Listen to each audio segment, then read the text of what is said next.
നമസ്കാരം. നിയന്ത്രണ രേഖയിലേക്ക് ഒരിക്കൽ കൂടി സ്വാഗതം. കഴിഞ്ഞ ദിവസങ്ങളിൽ ഛത്തീസ്ഗഡിൽ വന്ധ്യംകരണ ശസ്ത്രക്രിയയെ തുടർന്നുണ്ടായ ദുരന്തം ഇപ്പോഴും രാജ്യാന്തര തലത്തിൽ വരെ ചർച്ച ചെയ്യപ്പെടുകയാണ്. ഒരു ദുരന്തം, അതിന്റെ കാരണങ്ങൾ എന്നതിനും അപ്പുറത്തേക്ക് വളരെ ഗൗരവമുള്ള ഒരു സാമൂഹ്യ പ്രശ്നത്തിലേക്ക് കൂടി ഈ ദുരന്തം ശ്രദ്ധ ആവശ്യപ്പെടുന്നുണ്ട്. ആധുനിക യുഗത്തിലും വന്ധ്യംകരണ ശസ്ത്രക്രിയ മാത്രമാണോ കുടുംബാസൂത്രണത്തിനുള്ള ഏറ്റവും ഉചിതമായ മാർഗം? ഒപ്പം ഇന്ത്യയിൽ നടക്കുന്ന കുടുംബാസൂത്രണ ശസ്ത്രക്രിയകളിൽ 99% സ്ത്രീകളിലാണ് എന്ന നിരീക്ഷണം പുതിയതൊന്നുമല്ല. ഓരോ വർഷവും 2 ലക്ഷത്തിൽ പരം സ്ത്രീകളാണ് രാജ്യത്ത് വന്ധ്യീകരണത്തിന് വിധേയരാകുന്നത്. ഇന്ന് നിയന്ത്രണ രേഖ ചർച്ച ചെയ്യുന്ന വിഷയം ഇതാണ്: കുടുംബാസൂത്രണം സ്ത്രീയുടെ മാത്രം ബാധ്യതയായി തുടരുന്നത് ശരിയാണോ? ചർച്ചയിൽ നമ്മളോടൊപ്പം ചേരുന്നത് KCBC family commission secretary father Jose Kottayil, Alappuzha gynaecology വിഭാഗം മേധാവി ഡോക്ടർ നിർമ്മല സുധാകരൻ, ഒട്ടേറെ കുടുംബാസൂത്രണ പദ്ധതികൾക്ക് നേതൃത്വം നൽകിയിട്ടുള്ള doctor KK Gopinathan, Simar hospital director, CPM നേതാവും മുൻ MP-യുമായ ശ്രീമതി CS സുജാത, ഒപ്പം പ്രേക്ഷകരുമാണ്. ആദ്യം ശ്രീമതി സുജാത, ഛത്തീസ്ഗഡിൽ നടന്നത് വളരെ ദൂരെ ഒരു സംസ്ഥാനത്ത് ഒറ്റപ്പെട്ടൊരു സംഭവം മാത്രമാണ് എന്ന് ആശ്വസിക്കണമെങ്കിൽ തൊട്ടടുത്ത സംസ്ഥാനങ്ങളിലും നമ്മുടെ നാട്ടിൽ പോലും കുടുംബാസൂത്രണ ശസ്ത്രക്രിയകളിൽ ഉണ്ടാകുന്ന സങ്കീർണതകൾ നമ്മൾ കണ്ടില്ലെന്ന് നടിക്കേണ്ടി വരും. എത്രത്തോളം ഗൗരവമായി കാണേണ്ടതാണ്? പൊതുസമൂഹം വളരെ വളരെ ഗൗരവത്തോടെ കാണേണ്ട ഒരു വിഷയമാണ്. ശരിക്കും ഛത്തീസ്ഗഡ് സംഭവത്തിന് ശേഷം ഇപ്പോൾ വലിയ തോതിൽ ഇതൊരു ചർച്ചയ്ക്ക് വിധേയമായിട്ടുണ്ട്. എൻ്റെ അഭിപ്രായത്തിൽ നമ്മുടെ രാജ്യം തന്നെ നമുക്കറിയാം, പുരുഷ കേന്ദ്രീകൃതമായ സാമൂഹ്യ വ്യവസ്ഥ നിലനിൽക്കുന്ന ഒരു രാജ്യമാണ്. എല്ലാം സ്ത്രീകളുടെ മേലെ തന്നെ അടിച്ചേൽപ്പിക്കുന്നു. ഇപ്പോൾ ജനസംഖ്യ നിയന്ത്രിക്കാനുള്ള ഉത്തരവാദിത്വം സ്ത്രീകളിലാണ് ഇപ്പോൾ വന്നു ചേരുന്നത്. കാരണം അതാണ് ഇവിടെ സൂചിപ്പിച്ചപ്പോൾ ഓരോ വർഷവും 2 ലക്ഷത്തിലധികം വരുന്ന സ്ത്രീകൾ വന്ധ്യംകരണ ശസ്ത്രക്രിയയ്ക്ക് വിധേയരായിക്കൊണ്ടിരിക്കുന്നു.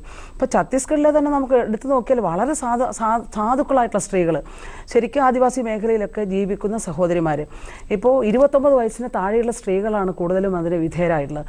ഇപ്പോൾ ഡോക്ടർ ഗുപ്ത തന്നെ കഴിഞ്ഞ ഒരു വർഷം ഛത്തീസ്ഗഡിൽ 1 ലക്ഷത്തോളം വരുന്ന സ്ത്രീകളെ വന്ധ്യംകരണ ശസ്ത്രക്രിയ നടത്തി അവാർഡ് വാങ്ങിച്ചെന്നൊക്കെ വലിയ തോതിൽ വാർത്ത കൊണ്ട്. അപ്പോൾ അവാർഡ് അടക്കം വാങ്ങാനതിന് വേണ്ടി വളരെ ചെറിയ സമയം എടുത്തുകൊണ്ട് 100 കണക്കിന് സ്ത്രീകളെ ഇത്തരത്തിലുള്ള ശസ്ത്രക്രിയയ്ക്ക് വിധേയരാക്കുന്നു എന്നുള്ള റിപ്പോർട്ടുകൾ പുറത്തു വരികയാണ്. ഇത് യഥാർത്ഥത്തിൽ സ്ത്രീകളെ കൊല്ലുകയാണ്, കൂട്ടത്തോടെ കൊല്ലുകയാണ്. ഇതിനെതിരെ സമൂഹ മനസാക്ഷി വളരെ വളരെ ഗൗരവത്തോടെ ഉണരേണ്ട ഒരു കാര്യമാണെന്ന് തന്നെയാണ് എനിക്ക് ഇതിനെ സംബന്ധിച്ച് പറയാനുള്ളത്. ഒരുപാട് മറ്റു മാർഗങ്ങളെ സംബന്ധിച്ചൊന്നും ഒരു ധാരണക്കുറവുണ്ടെന്ന്. ശരിക്കും ഇത് മാത്രമാണ് ജനസംഖ്യ നിയന്ത്രിക്കാൻ ഏക മാർഗം ഇത് തന്നെയാണ് എന്നുള്ള ഒരു തോന്നലും ഇന്ന് വന്നുകൊണ്ടിരിക്കുന്നു. അതിനെ സംബന്ധിച്ചുള്ള നല്ല ബോധവൽക്കരണം നടത്തണം. ഞാൻ 30 വർഷമായിട്ട് വന്ധ്യീകരണ ശസ്ത്രക്രിയ ചെയ്തുകൊണ്ടിരിക്കുന്ന ഒരാളാണ്. നിങ്ങൾക്ക് ഇന്നലത്തെ സാഹചര്യം മാത്രമേ നിങ്ങൾ കാണുന്നുള്ളൂ. നമ്മൾ അന്ന് ഈ ഫാമിലി പ്ലാനിങ്ങിന് ഇത്ര ഇമ്പോർട്ടൻസ് കൊടുത്ത് ഇത്ര ക്യാമ്പുകൾ അന്ന് സഞ്ജയ് ഗാന്ധി ഉണ്ടായിരുന്ന സമയത്തോ ഇന്ദിരാഗാന്ധി ഉണ്ടായിരുന്ന സമയത്തോ അല്ലെങ്കിൽ പഴയ ഗവൺമെൻറ് ചെയ്തിരുന്ന അത്രയും പ്രഷർ കൊടുത്ത് ചെയ്തിരുന്നില്ലെങ്കിൽ നമ്മളൊക്കെ പലപ്പോഴും ഇത് സംസാരിക്കാനായിട്ട് ഇത്ര സ്വാതന്ത്ര്യത്തോടെ ഇത്ര നല്ലൊരു സെറ്റപ്പിൽ ഉണ്ടാകുമായിരുന്നില്ല. അന്നത്തെ പോപ്പുലേഷൻ കൺട്രോൾ അത്ര കൂടുതലായിരുന്നു. ആ സമയത്ത് ലക്ഷക്കണക്കിന് ഡോക്ടർ 1 ലക്ഷം കേസുകൾ ചെയ്തിട്ടുണ്ട്. എത്ര ഡോക്ടറേറ്റ് നിന്ന് മരിച്ചിട്ടുണ്ടെന്ന് നിങ്ങൾക്ക് പറയാൻ പറ്റൂ? I don't believe. ഞാൻ ഒരു ഡോക്ടർ വൈദ്യ കർണാടകയിൽ വന്നിട്ട് 83 അദ്ദേഹത്തിൻ്റെ കൂടെ ഏകദേശം 20,000 സർജറിക്ക് ഞാൻ കൂടെ പോയിട്ടുള്ളത്. ആ 20,000 സർജറി വെറും സ്കൂൾസിലാണ് കണ്ടക്ട് ചെയ്തിരുന്നത്. ഡോക്ടർ നേരത്തെ പറഞ്ഞ പോലെ 10,000-കണക്കിന് വന്ധ്യംകരണ ശസ്ത്രക്രിയകൾ ചെയ്തിട്ടുണ്ട്. ഒരെണ്ണം പോലും കുഴപ്പം കണ്ടിട്ടില്ല. അതേപോലെ തന്നെ പുരുഷന്മാരിലും വന്ധ്യംകരണ ശസ്ത്രക്രിയക്കുള്ള പ്രോഗ്രാമുകൾക്ക് നേതൃത്വം നൽകിയിട്ടുള്ള ആളാണ്. ഏതാണ് കൂടുതൽ ലളിതം, കൂടുതൽ ആവശ്യം? ഇത് നമ്മുടെ ഇംപ്ലിമെന്റേഷൻ വന്നിട്ടുള്ള ചെറിയ അപകടങ്ങൾ വന്നിട്ടുള്ളതാണ്. Very simple and it can be done very easily. 10 മിനിറ്റിൻ്റെ കാര്യമേ ഉള്ളൂ. ഇമ്മീഡിയറ്റ്ലി പേഷ്യൻ്റ് വീട്ടിൽ പോകുന്നു. പക്ഷേ എന്ത് പറ്റിയെന്ന് വെച്ചാൽ അന്ന് നമ്മൾ ഒരുപാട് ക്യാമ്പുകൾ സംഘടിപ്പിച്ചു. നമ്മൾ ബക്കറ്റും പൈസയും ഒക്കെ ആയിട്ട് ഈ ഒരുപാട് സ്റ്റാഫിനെ വെച്ച് പ്രൊമോട്ട് ചെയ്ത് എല്ലാ ന്യൂസുകളിലും വന്ന് എന്ത് പറ്റിയെന്ന് വെച്ചാൽ എല്ലാവർക്കും ടാർഗറ്റ് കൊടുത്തു. അപ്പം പലർക്കും അനാവശ്യമായിട്ട് വാസക്ടമി ചെയ്യുന്നൊരു സാഹചര്യം ഉണ്ടായി. പലർക്കും പ്രോപ്പറായിട്ട് ചെയ്തില്ല. ഒന്ന് അങ്ങനെ വന്നപ്പോൾ എന്ത് പറ്റി, പല ഫെയിലിയേഴ്സ് ഒരുപാട് വന്നു, ഒരുപാട് നെഗറ്റീവ് എഫക്റ്റ് വന്നു. അൺനെസറിലി ഒരുപാട് പ്രഷർ കൊടുത്തിരുന്നുകൊണ്ട് ആവശ്യമില്ലാതെ ഒരുപാട് കമ്പൽസറി ആയിട്ട് കൊണ്ടുപോയി ചെയ്യിക്കുക. എന്ത് പറ്റി, അപ്പോൾ അന്ന് വെച്ച് നമ്മൾ ഉദ്ദേശിച്ചേക്കാൾ ഒരുപാട് ആ സമയത്ത് കൂടുതൽ ചെയ്തെങ്കിലും പക്ഷേ it became A very negative thing. അതായത് വാസക്ടമി ചെയ്താലും രണ്ടാമത് പ്രഗ്നൻസി ആവുന്നു. പിന്നെ വേറൊരു നെഗറ്റീവ് ആസ്പെക്റ്റ് വന്നതെന്ന് വെച്ചാൽ ഇത് ചെയ്താൽ പേഷ്യന് ലൈംഗികമായിട്ട് ശക്തിക്കുറവ് വരുന്നുള്ളത് ഒരു സംഭവം. It spread like that. ഈ 2 സംഭവം കൊണ്ടാണ് വാസ്തവത്തിൽ വാസക്ടമി ഇത്ര അധികം കുറഞ്ഞു പോകാൻ കാര്യം. അല്ലാതെ വാസക്ടമിയുടെ ടെക്നിക്കിൻ്റെ കുഴപ്പം കൊണ്ടോ അത് സിമ്പിളായിട്ടുള്ള കുഴപ്പം കൊണ്ടോ അല്ല. PPS ചെയ്താൽ പ്രഗ്നൻസി ആവാൻ സാധ്യത കുറവാണെന്നും വാസക്ടമി ചെയ്താൽ പ്രഗ്നൻസി ആയിക്കഴിഞ്ഞാൽ ലോട്ട് ഓഫ് ഫാമിലി പ്രോബ്ലംസ് അതിപ്പോൾ വാസ്ക്ടമി ചെയ്ത ഒരാളുടെ ഭാര്യ ഗർഭിണിയാണെന്ന് പറഞ്ഞാൽ പിന്നെ വേറെ അന്നത്തെ ഒരു സാഹചര്യത്തിൽ അത് മനസ്സിലാക്കാനോ ഉൾക്കൊള്ളാനോ പറ്റുന്ന ഒരു സാഹചര്യമായിരുന്നില്ല. അത് it made a very very negative impact in the public and probably that is the reason why it has come down. അല്ലാണ്ട് പെണ്ണുങ്ങളോട് സ്നേഹവും ആണുങ്ങളോട് സ്നേഹക്കുറവും, ആണുങ്ങളെല്ലാം പെണ്ണുങ്ങളെ PPS ചെയ്യാൻ വിട്ടിട്ട് ആണായിട്ടിരിക്കുന്ന അതൊക്കെ പറയുമ്പോൾ കൊള്ളാം. ശരിക്കും ഒരു സ്ത്രീ കുടുംബാസൂത്രണ ശസ്ത്രക്രിയക്ക് വിധേയമാകണമെങ്കിൽ അതിന്റെ റിസ്ക്, മറ്റ് സാധ്യതകൾ, വാസക്ടമിക്ക് കൂടുതലായുള്ള ഗുണങ്ങൾ എല്ലാം പറഞ്ഞു കൊടുക്കണം എന്നാണ് നമ്മുടെ മാനദണ്ഡങ്ങൾ പറയുന്നത്. സുപ്രീം കോടതി നിർദ്ദേശപ്രകാരം കർശനമാക്കിയ മാനദണ്ഡങ്ങൾ പറയുന്നത്. പക്ഷേ അത്തരത്തിലുള്ള ബോധവൽക്കരണം നടക്കുന്നുണ്ടോ? കുടുംബാസൂത്രണം വളരെ പ്രധാനമാണെന്ന് തിരിച്ചറിഞ്ഞ് ആദ്യം തുടങ്ങിയ ഒരു രാജ്യമാണ് നമ്മുടേത്. പക്ഷേ അതെവിടെയോ വെച്ച് അതിൻ്റെ ഗുണമേന്മ എന്നൊരു സാധനം നമ്മൾ മറന്നുപോയി. അതൊരു മനുഷ്യ ശരീരത്തിലാണ് നമ്മളിത് ചെയ്യുന്നതെന്നുള്ളതും എവിടെയോ നമുക്കൊന്ന് പിഴച്ചുപോയി. അതിൻ്റെ ഫലമായിട്ട് ഡോക്ടർ ഗോപിനാഥൻ പറഞ്ഞ പോലെ തന്നെ ഈ വാസക്ടമിയെക്കാളും ഇത് പ്രസവം, ഗർഭം, അത് സ്ത്രീ. അതുകൊണ്ട് സ്ത്രീകളുടെ ഒരു ജോലിയായിട്ട്, അല്ലെങ്കിൽ സ്ത്രീകൾ തന്നെ അത് ഏറ്റെടുത്ത് തുടങ്ങി എങ്ങനെയും. അതായത് ഇപ്പോൾ ഞാൻ മെഡിക്കൽ കോളേജിൽ വർക്ക് ചെയ്യുന്ന ഞാനാണ്. അപ്പോൾ നമ്മളിങ്ങനെ എന്തുകൊണ്ട് വാസക്ടമി, ഞങ്ങൾക്ക് അവിടെ വാസക്ടമി ചെയ്യാനൊക്കെ ഉള്ളത് പുരുഷന്മാർക്ക് നോ സ്കാൽപ്പൽ കത്തിരഹിത ഓപ്പറേഷൻ എന്ന് പറഞ്ഞ് ട്രെയിൻഡ് ആയിട്ട് ഞങ്ങളുടെ മിക്കവാറും എല്ലാ ഡോക്ടേഴ്സും ടീച്ചേഴ്സ് ആയത് കാരണം ട്രെയിൻഡാണ്. അപ്പോൾ അവിടെ വരുമ്പം നമ്മൾ പറയാറുണ്ട് അവരോടത്. അപ്പം ഉടനെ വളരെ ഇതായിട്ട് സ്ത്രീകൾ തന്നെ അതങ്ങ് ഏറ്റെടുക്കുന്ന പോലത്തെ അങ്ങനെ അതങ്ങ് ആയിപ്പോയി എന്നുള്ളതാണ്. ഒന്നാമത്തെ കാര്യം, ഇപ്പോൾ വന്ധ്യംകരണ ശസ്ത്രക്രിയ തന്നെ ചെയ്യേണ്ട ആവശ്യമില്ല. ഒരു 10 കൊല്ലം വരെ ഇടാൻ പറ്റുന്ന കോപ്പർട്ടി ഉണ്ട്, താൽക്കാലിക മാർഗം. പ്രധാനപ്പെട്ട ചോദ്യം അതാണ്. ഇപ്പോൾ വൈദ്യശാസ്ത്രം ഒരുപാട് പുരോഗമിച്ചിരിക്കുന്ന കാലത്തും ഏറ്റവും നല്ല കുടുംബാസൂത്രണ മാർഗം വന്ധ്യംകരണ ശസ്ത്രക്രിയയാണോ? അത് സ്ത്രീകളിലാണെങ്കിലും പുരുഷനാണെങ്കിലും അല്ല. അതായത് നമ്മൾ വന്ധ്യംകരണ ശസ്ത്രക്രിയ ഇപ്പൊ നമുക്ക് തിരഞ്ഞെടുക്കണം എന്നാണ്. ഒരാള് എനിക്ക് ഏതാണ് എനിക്കാണ് ഏത് നല്ലത് ഒരു സ്ത്രീ അല്ല ചോദിച്ചു വരേണ്ടത്. അവിടെ ചോദിച്ചു വേണ്ട ദമ്പതികളാണ്, കപ്പിളാണ്. വരുമ്പോൾ അവർക്ക് അതിൻ്റെ സാഹചര്യം, അതിനെക്കുറിച്ച് എല്ലാം പറഞ്ഞു കൊടുത്ത് പല ഹോസ്പിറ്റൽസും കേരളത്തിൽ കൗൺസിലേഴ്സ് ഉണ്ട്. പക്ഷേ എന്തുകൊണ്ടോ ഈ നേരത്തെ വാസക്ടമിയുടെ കാര്യം പറഞ്ഞ പോലെ ഈ കോപ്പർട്ടിയെക്കുറിച്ചൊരു ഭയം തുടങ്ങി ആൾക്ക്. നടുവേദന, ബ്ലീഡിങ് അങ്ങനെയൊക്കെ പറഞ്ഞ് അതിനോടൊരു പേടി. ഞങ്ങൾ തന്നെ പറയാറുണ്ട്, കോപ്പർട്ടി എന്നുള്ള പേര് മാറ്റി മറ്റെന്തെങ്കിലും മാറ്റിയാൽ ആളുകൾ അംഗീകരിക്കും. പ്രസവ സമയത്ത് ഇടാൻ പറ്റുന്ന കോപ്പർട്ടി. പലപ്പോഴും ഗർഭിണിയായിരിക്കുമ്പോൾ നമ്മൾ പറയാറുണ്ട്, സമ്മതപത്രമൊക്കെ എഴുതി വാങ്ങിച്ച് കൗൺസിൽ ചെയ്തിട്ട് അവരോട് പറയാറുണ്ട്, ഇത് ഉപയോഗിച്ചാൽ 10 വർഷം ഉപയോഗിക്കാം, വേറെ പ്രശ്നങ്ങളൊന്നും, നിങ്ങൾക്ക് എപ്പോൾ വേണമെങ്കിലും അതെടുത്ത് കളയാം, പ്രശ്നങ്ങളുണ്ടോ ഉണ്ടാവുന്നത്. പക്ഷെ ഈ കോപ്പർട്ടിന്ന് ഒരു പേര് പറഞ്ഞു കഴിഞ്ഞാൽ അയ്യോ അത് ഞങ്ങൾക്ക് വേണ്ട, പണ്ട് എൻ്റെ അമ്മൂമ്മ ഇട്ടിട്ടുണ്ട്, അമ്മൂമ്മയ്ക്ക് ബ്ലീഡിങ് ആയിരുന്നു, അതുകൊണ്ട് ഞാൻ ഇടൂല, അമ്മ ഇടൂല. അമ്മ ഉടനെ പറയും അയ്യോ പാടില്ല. പിന്നെ മറ്റൊന്ന് പറയുന്ന ഈ രണ്ടാമത്തെ ഇതോടെ കഴിഞ്ഞ് അങ്ങ് ജോലി തീരുമല്ലോ എനിക്ക്, അതായത് ഈ പ്രസവിച്ച് കിടക്കുന്ന, അതായത് ഓപ്പറേഷൻ ആവശ്യപ്പെടുന്ന അമ്മയുടെ അമ്മ, എനിക്കും പ്രായം കൂടി വരുന്നു, ഇപ്പൊ ഇതോടെ തീർത്തി അങ്ങ് എളുപ്പമായി എന്നുള്ള ആ ഒരു ഡോക്ടർ പറഞ്ഞതിൽ ഒരു പ്രധാനപ്പെട്ട കാര്യം, വാസക്ടമിയുടെ കാര്യത്തിലും സംഭവിച്ചത് പരാജയത്തിന്റെ തോത് കൂടുതലായിരിക്കുമെന്നൊരു ധാരണ അറിയാതെ വന്നു. കോപ്പർട്ടിയുടെ കാര്യത്തിലും അത്തരത്തിലുള്ള പ്രചാരണങ്ങളുണ്ടല്ലോ. ഈ പരാജയത്തിന്റെ തോത് ശാസ്ത്രീയമായി നിങ്ങളുടെ അനുഭവത്തിൽ എങ്ങനെയാണ്? പരാജയത്തിന്റെ തോത് നമ്മൾ ഈ പറയുമ്പോൾ 100%, അതായത് നമ്മളൊരു കുടുംബാസൂത്രണ മാർഗം അല്ലെങ്കിൽ ഗർഭനിരോധ മാർഗം ഗർഭപാത്രം എടുത്ത് മാറ്റിയാൽ പോലും ഗർഭിണിയാവാൻ സാധ്യതയുണ്ട്. അതൊക്കെ വളരെ വളരെ വിരളമായിട്ട് വരുന്നത് മാത്രം. സുരക്ഷിതമാണ്, ആക്ച്വലി ഈ ചെയ്യേണ്ട പോലെ ചെയ്യാൻ സുരക്ഷിതമാണ്. അപ്പോൾ പുരുഷന്മാർ വളരെ പിന്മാറാൻ തുടങ്ങി. അതാണ് ഇപ്പോഴും നമ്മൾ വാസക്ടമിക്ക് പ്രൊമോട്ട് ചെയ്താൽ ഞങ്ങളുടെ OP-യിൽ വന്നിരുന്ന ഫാമിലി പ്ലാനിങ് OP-യിൽ വരുന്നത് വാസക്ടമി എന്ന് പറയുകയാണെങ്കിൽ പിന്നെ കാണില്ല, പിന്നെ അവർ 3 മാസം കഴിഞ്ഞ് ഗർഭം അലസിപ്പിക്കാനേ വരുള്ളൂ. ആണ് നമ്മുടെ സമൂഹത്തിൽ നിന്ന് നിലനിൽക്കുന്നത്. അപ്പോൾ സാമൂഹികമായിട്ട് വളരെയേറെ ഇത് മാറ്റം ഉണ്ടാവണം. സഭ സത്യത്തിൽ എല്ലാ കൃത്രിമ ഗർഭനിരോധന മാർഗങ്ങൾക്കും എതിരാണ്, പ്രധാനമായിട്ടും വന്ധ്യംകരണത്തിനെതിരാണ്. പക്ഷെ എല്ലാവരും സ്വീകരിച്ചിട്ടുണ്ടോ എന്നുള്ളൊരു പ്രശ്നമുണ്ട്. അതിൻ്റെ ഒരു അടിസ്ഥാനപരമായ കാരണം ഈ ദാമ്പത്യ ബന്ധത്തെക്കുറിച്ച് കുറേ കൂടി ആഴത്തിൽ പഠിക്കണമെന്നുള്ളതാണ്. ദാമ്പത്യം എന്ന് പറഞ്ഞാൽ വെറും ഒരു ലൈംഗിക ബന്ധം, അതിൻ്റെ ഒരു രതി സുഖം മാത്രത്തിലേക്ക് ചുരുക്കുന്ന ഒരു നിലപാടിലാണ് ഇത് നിൽക്കുന്നതെന്ന് എനിക്ക് തോന്നുന്നു. ദാമ്പത്യ ബന്ധം എന്ന് പറയുന്നത് വലിയൊരു സ്നേഹത്തിൻ്റെ ബന്ധമാണ്. കേരളത്തിൽ ഇന്ന് നമുക്ക് ശരാശരി ഒരു സ്ത്രീക്ക് കല്യാണം കഴിച്ച ഒരു സ്ത്രീക്ക് 1.7 കുഞ്ഞുങ്ങളേ ഉള്ളൂ. ഇത് ഗൗരവമായിട്ട് സാമൂഹികമായിട്ട് സംസാരിക്കേണ്ട ഒരു പോയിന്റാണ്. 1.7 ഉള്ളൂ. കേന്ദ്ര ഗവൺമെന്റിന്റെ പോളിസി അനുസരിച്ച് ഇത് 2040 2.2 ആക്കണമെന്നായിരുന്നു എയിം. ആ എയിം നമ്മൾ കേരളീയരെ എന്തുകൊണ്ട് നമ്മൾ എഡ്യൂക്കേഷൻ കിട്ടിയ നാട് എല്ലാം കൂടെ പരിഗണിച്ച് ഒത്തിരി കാരണങ്ങൾ കാണും. നമ്മൾ 1.7 കൊണ്ടുവന്നിരിക്കുക. ഇവിടുത്തെ ചില സമൂഹങ്ങൾക്ക് ഞാനത് പ്രധാനമായിട്ട് ഇപ്പം ഞങ്ങളുടെ സമൂഹത്തെ പറ്റി പറയുമ്പോൾ അത് 1.3 ആയിരിക്കുകയാണ്. യൂറോപ്പിലെ രാജ്യങ്ങൾ അഭിമുഖീകരിക്കുന്ന അതേ പ്രശ്നത്തിലെത്തിയിരിക്കുക. ഇവിടെ ഇന്നും ഇത് കമ്പൈൻ ചെയ്തുകൊണ്ടിരിക്കുകയാണ്, വന്ധ്യംകരണം നടത്തുന്നുള്ള. അത് ഗൗരവമായി നമ്മുടെ നാടിൻ്റെ ജനസംഖ്യ കൂടുതൽ എന്നുള്ള ഒരു ചോരം നമ്മൾ എപ്പോഴും പറഞ്ഞുകൊണ്ടിരിക്കുക. പക്ഷേ അതൊരു പറഞ്ഞ് 1969 മുതൽ പറഞ്ഞു പോകുന്നത് ഇന്ന് എവിടെ നിൽക്കുന്നു എന്നത് ചിന്തിക്കണം.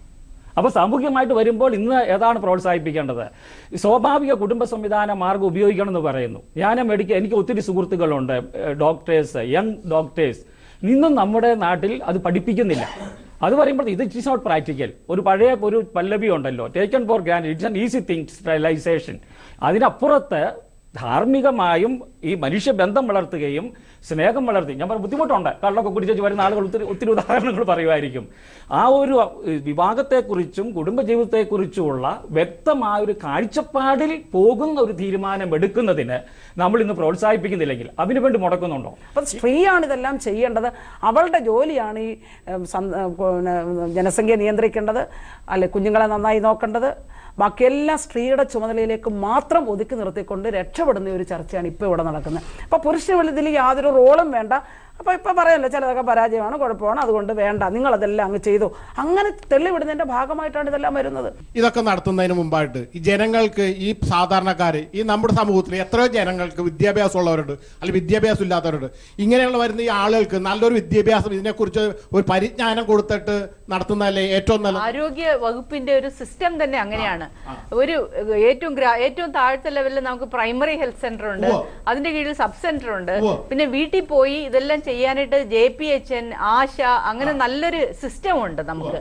പക്ഷേ അത് എത്രത്തോളം, പിന്നെ അത് മാത്രമല്ല കൗൺസിലേഴ്സ് ഉണ്ട്, ഫാമിലി കേരളത്തിനെ സംബന്ധിച്ചിടത്തോളം ഇതെല്ലാം നമുക്കുള്ളതാണ്. പക്ഷേ ഡോക്ടർ ഒരു സംശയം ചോദിക്കട്ടെ, സർക്കാരിന് തന്നെ വ്യക്തതയുണ്ടോ ഏതാണ് ഇപ്പോൾ സർക്കാർ പ്രൊമോട്ട് ചെയ്യേണ്ട കുടുംബാസൂത്രണ പരിപാടി ഏതാണെന്ന്? സർക്കാരിന് വ്യക്തതയുണ്ടോ? സർക്കാർ പ്രൊമോട്ട് ചെയ്യുന്ന കേരളത്തിനെ സംബന്ധിച്ചുള്ള സർക്കാരിന്റെ ഇതെന്ന് പറയുന്നത് ക്വാളിറ്റി, ഗുണമേന്മയുള്ള കെയർ എന്നുള്ളതാണ് ഗവൺമെന്റിന്റെ. അത് അവർക്ക് തെരഞ്ഞെടുക്കാം, ഏതാണ് അവർക്ക് കഫറ്റേറിയ വെച്ച് തെരഞ്ഞെടുക്കാം എന്നുള്ളതാണ്. പക്ഷേ നമ്മൾ രണ്ട് സൈഡിലും പ്രശ്നങ്ങൾ ഇല്ലാന്ന് ഞാൻ പറയുന്നില്ല. കാരണം ഈ സ്ത്രീകളുടെ മൈൻഡ് സെറ്റ് മനസ്സിൽ ഇങ്ങനെ അടിച്ചേൽപ്പിച്ചിരിക്കും പോലെ ഈ രണ്ടാമത്തെ പ്രസവത്തിന് മാഡം പറഞ്ഞ പോലെ ചെക്കപ്പിന് വരുമ്പം പ്രസവ ഡേറ്റിനേക്കാളും ഏറ്റവും പ്രധാനമായിട്ട് ഡോക്ടർ ഇതിന്റെ കൂടെ അങ്ങ് നിർത്തിയേക്കണേ, അത് അങ്ങനെ ഒരു അങ്ങനെ ഒരു മനസ്സ്. അതേസമയം പുരുഷന്മാരോട് നമ്മൾ പലപ്പോഴും ഓപ്പറേഷൻ ചെയ്യാൻ പറ്റാത്ത സ്ത്രീകളുടെ ഭർത്താക്കന്മാരോട് ഒന്ന് വാസക്ടമി ചെയ്യോ എന്ന് പറഞ്ഞ് കൗൺസിൽ ചെയ്ത് റെഡിയാക്കി എല്ലാം കഴിഞ്ഞ് കൃത്യം മിക്കവാറും ആളുകൾ പിന്നെ കാണില്ല.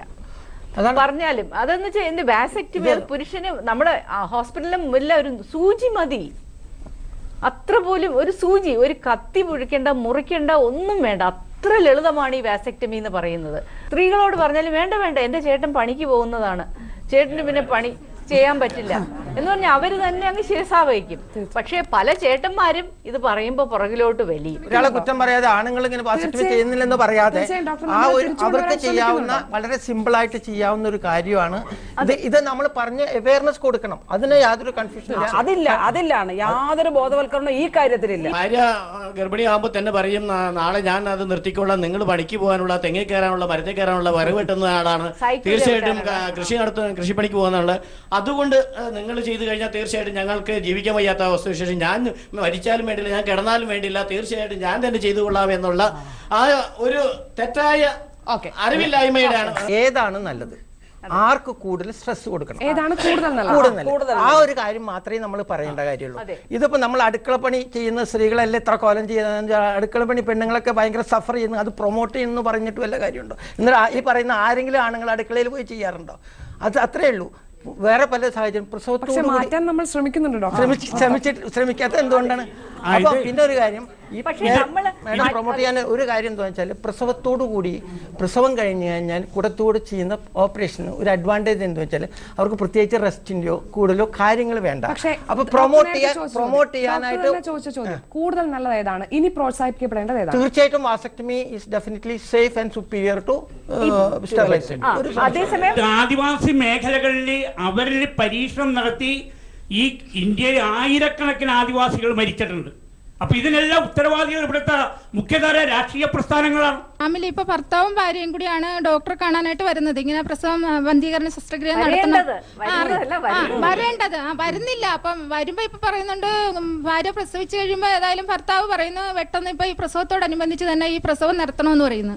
പക്ഷെ ആ സമയത്ത് ഡോക്ടർമാർ അവരെ ബോധ്യപ്പെടുത്തുന്നുണ്ടോ ഇത് ആണുങ്ങൾ ചെയ്താൽ മതി? രോഗികൾ ചെയ്യുന്നത് പലപ്പോഴും ഗൈനക്കോളജിസ്റ്റിന്റെ അടുത്താണ്. ഈ ഗൈനക്കോളജിസ്റ്റിന് ആർക്കും വാസക്ടമി ചെയ്യാൻ അറിഞ്ഞൂടാ.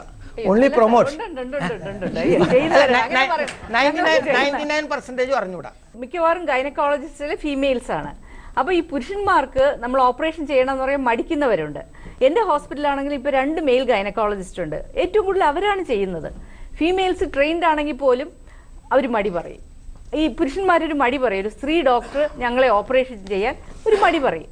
ഇപ്പോൾ നമ്മൾ വന്ധ്യതാ ചികിത്സയ്ക്ക് പോലും പുരുഷനെ പരിശോധിക്കാൻ ആൻഡ്രോളജിസ്റ്റ് സാർ പറയുമല്ലോ. അപ്പോൾ അങ്ങനെ നമ്മുടെ മനസ്സിൽ ആണ്ട് കിടക്കുന്ന ചില മടികളും ഇൻഹിബിഷനും ഒക്കെ ഇതിനകത്തുണ്ട്. ഒരു സിമ്പിൾ കാര്യമല്ല ഇത്. ആദ്യ കാലഘട്ടങ്ങളിൽ പുരുഷന്മാരിലായിരുന്നു കൂടുതൽ ചെയ്തിരുന്നത്. അന്നുള്ള പുരുഷന്മാര് നല്ല രീതിയിൽ കൃഷിപ്പണിയും ആരോഗ്യത്തോടു കൂടി സകല ജോലിയും ചെയ്ത് ഇന്നും 100 വയസ്സ് വരെ ജീവിച്ചിരിക്കുന്ന കാലമാണ്. ഞാൻ എൻ്റെ മുന്നിൽ എൻ്റെ ഫാദർ ഉൾപ്പെടെ ഞാൻ കാണുന്നതാണ്. അവർക്ക് യാതൊരുവിധ ആരോഗ്യ പ്രശ്നങ്ങളും കണ്ടിട്ടില്ല. പക്ഷെ നമ്മളിപ്പോൾ പറയുന്നു താഴെക്കിടയിൽ നിന്ന് മുതൽ ഇപ്പൊ നമ്മൾ ആശാ വർക്കേഴ്സ് അതിലുപരി കുടുംബശ്രീ ഏറ്റവും വലുത് നമ്മൾ പഞ്ചായത്ത് തലത്തിലൂടെ ഈ പറയുന്ന ട്രെയിനിങ്ങുകൾ അടുത്ത വീട്ടിൽ ചെന്നിട്ട് അവിടെ എന്താണെന്ന് വിശേഷങ്ങൾ തിരക്കുന്ന കാലഘട്ടമാണിത്. അതല്ല വേണ്ടത്. എല്ലാ വീടാന്തരവും കയറി ഇതിനെ പ്രോത്സാഹിപ്പിക്കുന്ന രീതിയിലുള്ള ഒരു ട്രെയിനിങ്, അതാണ് ഏറ്റവും നമുക്ക് ആവശ്യം. ഞാൻ എൻ്റെ അനുഭവം പറയുകയാണ്. ആ 2ാമത്തെ പ്രസവത്തോടു കൂടി ചെയ്തില്ലായിരുന്നെങ്കിൽ ജീവൻ ദൈവത്തിന്റെ ദാനമാണെന്നുള്ളൊരു ബോധ്യം കിട്ടുകയും ഒരു 10 വർഷത്തിനുള്ളിലാണ് ഇത് സംഭവിക്കുന്നതെങ്കിൽ ചിലപ്പോൾ ആ 3ാമതൊരു കുഞ്ഞിനെയും കൂടി ജന്മം കൊടുക്കാൻ സാധിക്കുമായിരുന്നു എന്നുള്ളൊരു കുറ്റബോധവും കൂടി ഉള്ള ഒരു അവസ്ഥയാണ് ഇപ്പോൾ. ഒരു 40-50 വയസ്സുള്ള സ്ത്രീകളുടെ ഇടയ്ക്കുള്ള ആരോഗ്യ പ്രശ്നത്തെ കുറിച്ച് തിരുവനന്തപുരത്ത് ഒരു പഠനം നടത്തി. അതിൽ ഒരുപാട് സ്ത്രീകൾ പറയുന്നത് ഞങ്ങളുടെ കുഞ്ഞുങ്ങൾ വലുതായി ഒരു കുട്ടിയും കൂടെ ഉണ്ടായിരുന്നുവെങ്കിൽ എന്ന് മനസ്സുകൊണ്ട് കുറ്റബോധം തോന്നുന്ന ധാരാളം സ്ത്രീകളുണ്ട്. അതൊന്ന്. കോപ്പർട്ടി 10 വർഷം അഫ്കോഴ്സ് ആദ്യം ഇടുമ്പോൾ ചിലപ്പോൾ ആദ്യ മാസങ്ങളിൽ കുറച്ച് വേദനയും ബ്ലീഡിങ്ങും ഉണ്ടാവും. അത് കഴിഞ്ഞ് അങ്ങ് മാറും. 10 വർഷം വരെ ഇട്ടിരിക്കുക. അതൊന്നും എടുത്തു കഴിഞ്ഞിട്ട് പിന്നെ ഒരു 10 വർഷം. 25 വയസ്സായ ഒരു പ്രസവിച്ച ഒരു സ്ത്രീക്ക് ഇടുകയാണെങ്കിൽ 20 വർഷം, ഒരു 10 വർഷം ഇട്ടു, അതെടുത്ത് മാറ്റിയിട്ട് അടുത്തൊരു 10 വർഷം. ഈ ഒരു ഓപ്പറേഷന്റെ ഒന്നും ആവശ്യമേ ഇല്ലാത്ത ഒരു അവസ്ഥയിലോട്ട് നമ്മൾ വന്നുകൊണ്ടിരിക്കുകയാണ്. വാസക്ടമിയും ഈ വന്ധ്യകരണത്തെ പറ്റി ചില തെറ്റിദ്ധാരണകൾ അങ്ങനെ പറ്റിപ്പോയിരുന്നു. ആ തെറ്റിദ്ധാരണ പറ്റി ആശാ വർക്കറും അങ്ങനെയുള്ള ഈ ലോക്കലായിട്ടുള്ള വർക്കേഴ്സ് അവരെ കൗൺസിൽ ചെയ്യിച്ച് അവരെ കൊണ്ട് പബ്ലിക്കിനെ കൗൺസിൽ ചെയ്യിക്കാനായിട്ട് ആണ് ശ്രമിക്കേണ്ടത്. വാസക്ടമിയുടെ ഒരു ചെറിയ കോംപ്ലിക്കേഷൻ, ഒരു പ്രോബ്ലം എന്ന് വെച്ചാൽ അത് നമ്മൾ വാസക്ടമി ആ ട്യൂബ് മുറിച്ച് മാറ്റിയാലും കുറേ നാൾ, ഒരു 3 മാസത്തോളം വീണ്ടും ബീജം അതിലുണ്ടാവും. ആ 3 മാസത്തിൽ ലൈംഗിക ബന്ധ സമയത്ത് ഏതെങ്കിലും മറ്റ് ഗർഭനിരോധനം കൂടെ ഉപയോഗിക്കാത്തവർക്ക് ചിലപ്പോൾ ഫെയിലിയർ വരാം, വീണ്ടും ഗർഭിണിയാവാം. അതൊരു വലിയ സാമൂഹിക പ്രശ്നമാണ്. എൻ്റെ അനുഭവത്തിൽ തന്നെ 2-3 കേസ് വന്നിട്ടുണ്ട്. നമ്മൾ പ്രത്യേകം അവർക്ക് ഗർഭനിരോധന ഉറകളും ഇഞ്ചക്ഷനും 3 മാസത്തേക്ക് ഉപയോഗിച്ചിട്ടേ നിങ്ങൾ ബന്ധപ്പെടാൻ പാടുള്ളൂ എന്ന് പറഞ്ഞിരുന്നാൽ പോലും നിർത്തിയതല്ലേ. സ്ത്രീക്ക് നിർത്തിയ ആ പ്രശ്നമില്ല, പുരുഷന് അങ്ങനെയല്ല. ഓരോരുത്തരുടെ ശാരീരിക വ്യത്യാസം വെച്ച് അങ്ങനെ ഒരു കാര്യമുണ്ട്. അപ്പം അത് വീണ്ടും ഗർഭിണിയായി അയ്യോ അത് ഇദ്ദേഹത്തിന്റെ തന്നെ കുട്ടിയെന്ന് തെളിയിക്കാൻ വേണ്ടി പൊട്ടിക്കരയുന്ന അമേരിക്കയിലെ പഠനം അനുസരിച്ച് പോലും 40% ഇങ്ങനെ ഓപ്പറേഷൻ നടത്തിയ ട്യൂബെക്ടമി നടത്തിയ സ്ത്രീകൾ അവർക്ക് വേറൊരു കുഞ്ഞുണ്ടാകണമെന്ന് ആഗ്രഹിക്കുന്നു എന്നാണ് പറയുന്നത്. എന്റെ അടുക്കൽ വീണ്ടും ഞാൻ പറയുന്നത് താൽക്കാലിക ഗർഭനിരോധന മാർഗങ്ങളല്ലേ? അല്ല, ശ്രദ്ധിക്കണം. അതുകൊണ്ടാണ് ചിന്തിക്കേണ്ടത്. ഈ വന്ധ്യംകരണം ഗൗരവമായി നമ്മൾ സമൂഹത്തിൽ നിന്ന് എടുത്തു മാറ്റേണ്ടത് പിന്നെ ചിന്തിക്കേണ്ടതാണ്. പക്ഷെ അവിടെ കൃത്രിമ ഗർഭനിരോധന മാർഗങ്ങൾ താൽക്കാലികമായത് പ്രോത്സാഹിപ്പിക്കണം. അല്ല, ഈ ഒരു ഫാദർ പറഞ്ഞ അതേ പ്രശ്നം നമ്മുടെ ഇവിടെ വരുന്നുണ്ട്. ഇപ്പൊ ഒരുപാട് ഡൈവേഴ്സ് റേറ്റ് കേടുന്നുണ്ട്. 2 കുട്ടികളും ഭർത്താവ് കൊണ്ടുപോയി, എനിക്ക് കുഞ്ഞു വേണം, വീണ്ടും ഒന്ന് ചെയ്തതായോ എന്ന് കരഞ്ഞു കയറി നടക്കുന്ന എത്രയോ സ്ത്രീകളെ അറിയാം. 200 ദമ്പതികളെ ഒരു ഡോക്ടർ ഈയിടെ റീകാനലൈസ് ചെയ്തിട്ടുണ്ട്. നിങ്ങൾക്ക് കുഞ്ഞുങ്ങൾ വേണോ? ഞങ്ങൾ നടത്തിയ ഒരു പ്രോ ലൈഫ് കാമ്പയിനിൽ അവർ പറഞ്ഞൊരു കാര്യം, ഞങ്ങൾക്ക് ഒരു കുഞ്ഞും കൂടെ കിട്ടിയിരുന്നെങ്കിൽ. എത്ര ഡോക്ടേഴ്സ് പറഞ്ഞു കൊടുക്കുന്നുണ്ട് വന്ധ്യീകരണം ചെയ്തു കഴിഞ്ഞാൽ ഇന്ന ദൂഷ്യവശങ്ങളുണ്ട്, വാസക്ടമി ചെയ്തു കഴിഞ്ഞാൽ അതിന്റെ ഗുണം ഇന്നതാണ് എന്ന്. എത്ര ഡോക്ടേഴ്സ് എന്റെ കൂടെ പഠിച്ച ആള് ഇപ്പൊ ഒരു ഗൈനക്കോളജിസ്റ്റാ, പേര് പറയാൻ ഉദ്ദേശിക്കുന്നില്ല, അറിയപ്പെടുന്ന ഒരു ഗൈനക്കോളജിസ്റ്റാണ്. പുള്ളി പറയുന്നത് ആരും അത്രയും പറഞ്ഞ് മനസ്സിലാക്കാറില്ല. ഇന്നെല്ലാം മണി ഈസ് ദ മാറ്റർ. മണി എന്ന് പറഞ്ഞാൽ ഇത് വെച്ച് അതൊരു വശം.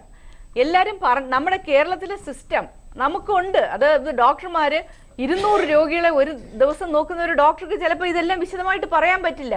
അവിടെയെല്ലാം counsellors, family welfare counsellors, health education എന്നൊക്കെ ശമ്പളം വാങ്ങി ജോലി ചെയ്യുന്ന ആൾക്കാരുണ്ട് നമ്മുടെ ഹോസ്പിറ്റലിൽ. സമൂഹത്തിൽ ഈ പാവപ്പെട്ട സ്ത്രീകളെ കൊണ്ട് ചെയ്യിക്കുന്നത് ഇതിന്റെ ആനുകൂല്യം പറ്റാൻ വേണ്ടി കുറച്ച് പേര് ചെയ്യാനുണ്ടാവും. എന്താ വെച്ചാൽ എനിക്കറിയാവുന്ന ഒരു വ്യക്തി കുട്ടികൾ ഇപ്പൊ അവർക്ക് കുട്ടികളില്ല, കാര്യം അന്ന് സംവിധാനം വഴി ഈ കൊടുത്തിരുന്ന പൈസ വാങ്ങിക്കാൻ വേണ്ടി ചെയ്ത ഒരാൾ എന്റെ വീടിന്റെ അടുത്തുണ്ട്.